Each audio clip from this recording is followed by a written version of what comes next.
Hello and good morning. Welcome to today's session where we're going to be talking about a strategy that you can use for group work.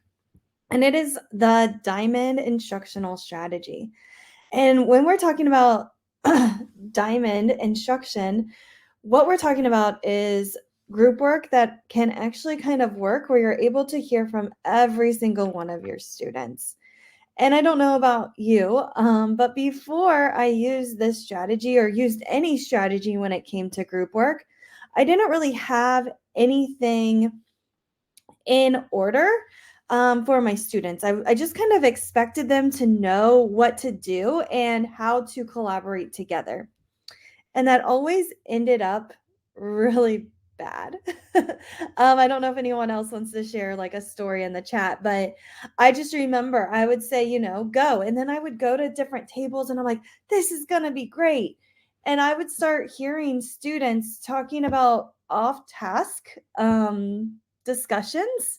I would hear about students just not even focused on the assignment, students arguing, students again talking about the weekend, students one student doing the entire work while the other three were just kind of sitting there.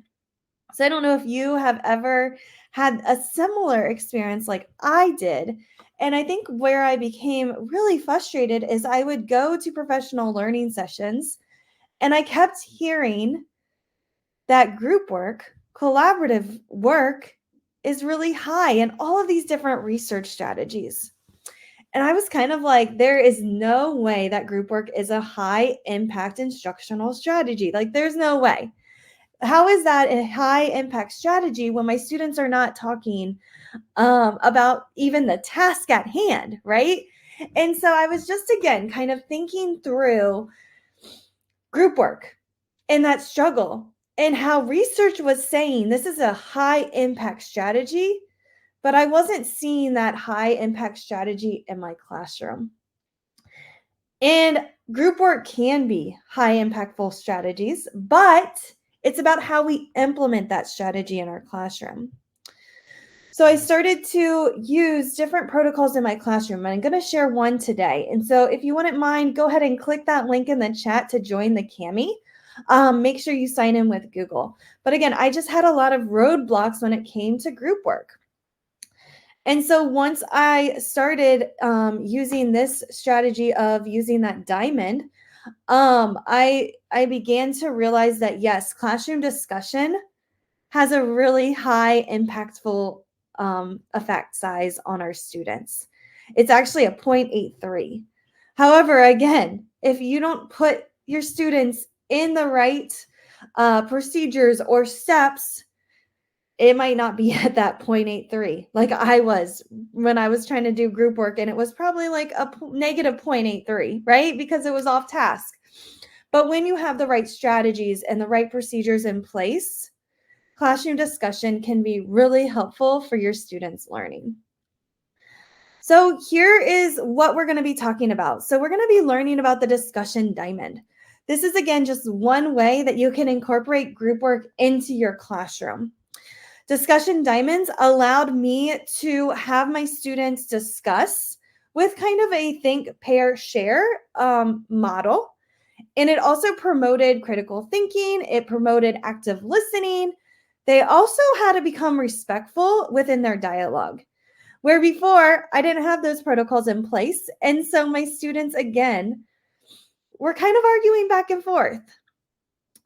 And so why we're going to be learning this is because, again, instructional discussion, classroom discussion has a high effect size. However, it's all about how we implement those skills. We also need to promote those critical thinking skills, listening, and respectful dialogue along our learners so they can gain these skills for not only as students, but to carry on throughout their entire life. And so here is how today's going to kind of go. We're going to kind of have a quick overview, and then we're going to dive into the discussion diamond, and then we're going to recap. So again, I'm going to throw a link into the chat. Please join, sign in with Google, and join on the discussion diamond so we can do this activity together. So I am down on page number 4. And I'm going to go ahead and join my student account. So you can kind of see what this looks like from the teacher's view and from the student's view. So again, I'm going to go down to page number 4. And we have a response board. So one of the reasons I love to use Kami is because of the multimedia options students have to respond to discussions. And it's always great, especially for our students that are introverted, to have some options and to do that think first before they share. Some students, depending on their temperament or their personality, really just need time to think. There's other students that can just share their ideas out loud in the time, they can wing it. But there are other students that really do need to think. And so with Kami, it provides students with a multimedia approach to learning. They can use audio, text, or video to share their ideas about a topic. And so the first step is on here, you'll see these little squares. So this question is a hot dog, a sandwich. Okay, so I want you to think about that. What are your thoughts? What are your opinions? And what happens is I set a timer, and down on page number 8, so hop down to page number 8, you're going to pick one of these boxes. And I want you to go to Add Media, and I want you to take a picture of yourself to let me know which box you're going to be in. And it's okay if there's multiple people in the same box. But typically with students, it's 4 students in a group. Okay, so for a discussion diamond, you want to try to have 3 to 4 students in a group. And so that first part, what I have my students do is I have them go to Add Media, use that camera tool, and add their picture onto where they're going to respond to their thoughts. The next part of the discussion diamond, and again, we're on page number 8, is that response board, where students are going to leave their thoughts about, is a hot dog a sandwich, or whatever the topic is. And sometimes I like to use those funny questions like, is a hot dog a sandwich? Because I want to help my students understand the procedure of the discussion diamond. I might not want them to just jump on in and get started on that content. Sometimes using a low cognitive activity can really help them with the task at hand. So I'm going to either respond with audio, text, or video. And so then I go down to, is a hot dog a sandwich? And I'm going to grab one of these tools in my box to really start to begin to do that think. So with that discussion diamond, I'll set a timer for about 30 seconds to maybe 5 minutes. It really depends on the question that I'm asking. And so what I'm going to do is I'm going to go ahead and go to this comment area. And I'm going to grab the screen capture. Okay, I have this really cool image that I want to share that I have on my computer. So I'm going to use that video, but I also need to add that image on here first. So on here, I'm going to go over and I'm going to click Add Media. And I'm going to go to this little guy, this little file, my computer, and I'm going to insert that image.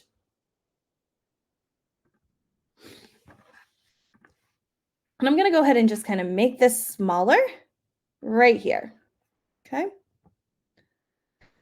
And then I can go over to that comment tool, and I again have video comment that I can use. I can screen capture. I can also do a voice comment. I'm going to go ahead and video comment, and I'm going to pick my entire screen, and I'm going to share it.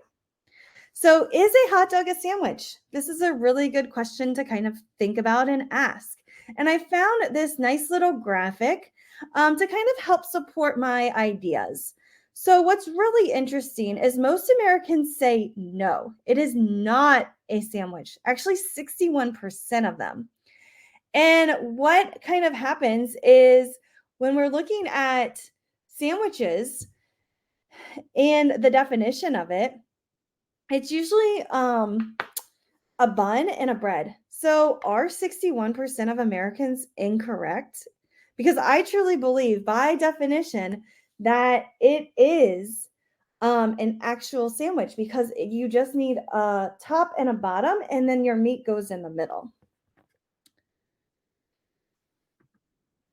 And so again, students first think about their ideas. They add their ideas first onto the page. And so you can see here that I have my image. Students can add video, audio, text response. I can come over here and type that I do not think, or I think.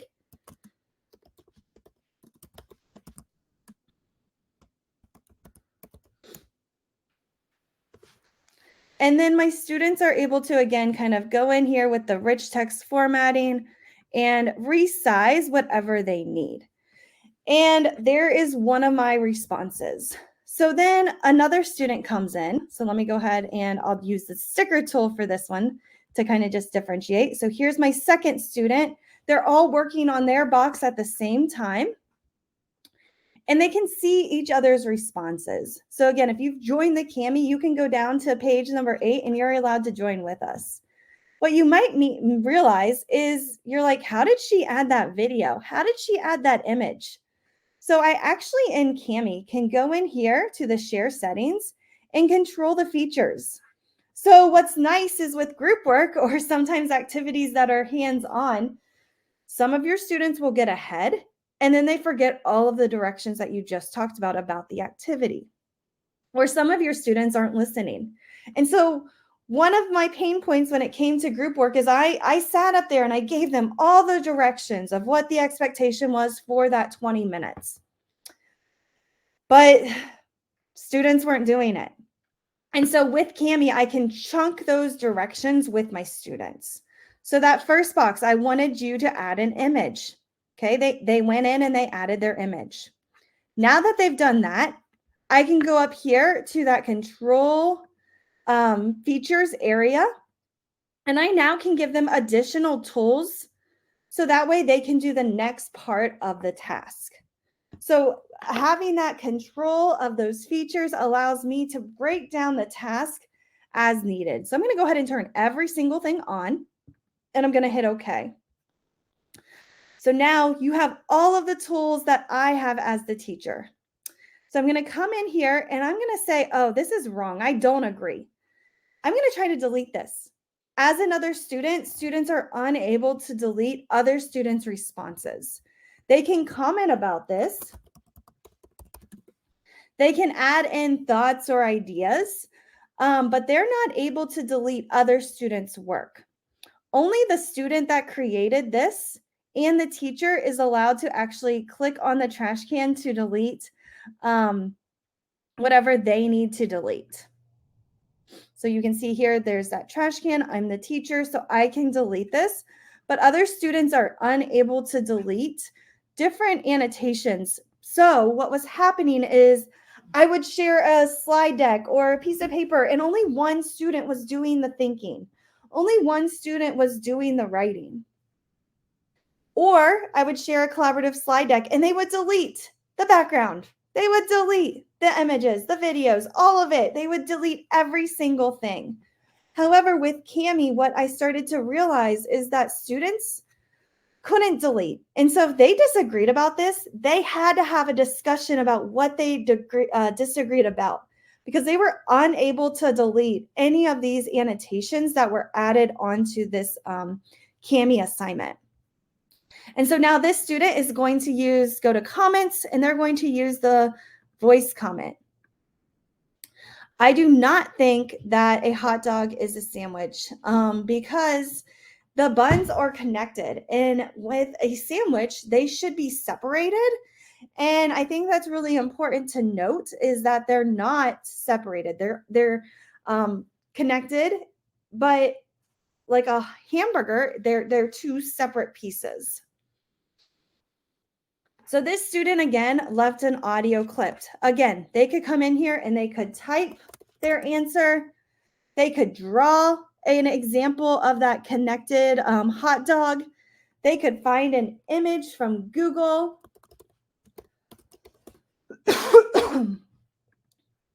They can add all kinds of annotations onto their discussion diamond. So when we're going back to the steps, that was step number 1. They silently think about their thoughts and they add their thoughts into just their box on the discussion diamond. Sometimes I'll add their names. Sometimes I'll just have them take a picture and add it onto their square. I also like to use timers. This allows me as a teacher to make sure that students are focused on task. It also allows me to chunk up that assignment like I was talking about earlier when my students are really struggling with doing some of the activities. So now step number 2, they each have a moment to share. So maybe 7 seconds, maybe it's 30 seconds, maybe it's a minute. It just kind of, again, depends on the topic that we're working on. And I, again, will set a timer depending on my group. Sometimes I'll do a timer for each person individually. Other times I will do, if it is recorded, I'll just have the students listen to the recordings and I'll set like a 4-minute timer. And I just allow that time for them to listen and view all of what was on their board from their partners. After they share and listen to each other with that active listening, sometimes I also will provide sentence starters for the students to be successful in that sharing. Then we go on to step number 3. Step number 3, they pick one student, or sometimes I will tell them, like, for example, with the shortest name or the student who's the tallest. And they have to create a summary of what the group agreed, disagreed on. And so now they're talking together. They're talking about, okay, I listened. I loved what student 2 said about this. They're writing all of those important details right here in the center about, is a hot dog a sandwich?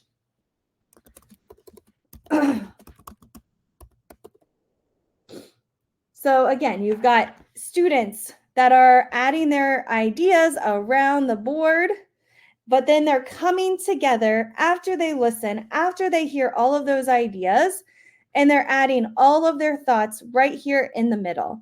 This might be a Venn diagram that they're going in and they're going to graphic organizers and they're adding on here why or why not it's a sandwich, right? And students, again, are able to go through and really think through their ideas before they share as a whole class. So we've got our think first, where students are thinking individually.